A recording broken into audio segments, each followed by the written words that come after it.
দোয়া করতে করতে যদি দেখেন চোখ দিয়ে পানি ঝরছে, বুঝবেন দোয়া কবুল হয়ে গেছে ইনশাআল্লাহ। এটা দোয়া কবুলের আলামত। কাঁদতে কাঁদতে চোখ দিয়ে পানি ঝরবে যখন, বুঝবেন ইনশাআল্লাহ দোয়া কবুল হয়ে গেছে। কারণ কঠিন মন কাঁদতে পারে না, আর কঠিন মনে আল্লাহর নূর আসে না। আল্লাহর নূর যে হৃদয়ে আসে, ওই হৃদয়ের চোখ দিয়ে পানি ঝরতে থাকে। আধারে ভয় পেও না, আলো আছে আড়ালে, অন্ধকার পালিয়ে যাবে তুমি উঠে দাঁড়ালে।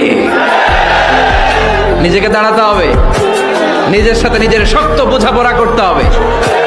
অন্যের দোষ খোঁজার সময় আমাদের নাই, চিল্লায় বলো ঠিক না। আল্লাহ দেখানো ইবাদত পছন্দ করে না, আল্লাহ মনের ইবাদত পছন্দ করে।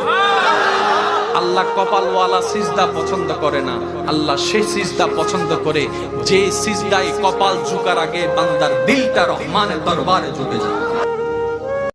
আল্লাহ আরো বলেছিলেন যে যখন আমি কোনো বান্দাকে ভালোবেসে ফেলি, তখন আসমানের ফেরেশতাদের সামনে আমি তার নাম ঘোষণা করি এবং জিবরাইলকে ডেকে বলি যে আমি ওই বান্দাকে ভালোবাসি, তুমিও তাকে ভালোবাসো। তাই মানুষকে সন্তুষ্ট করার চেষ্টা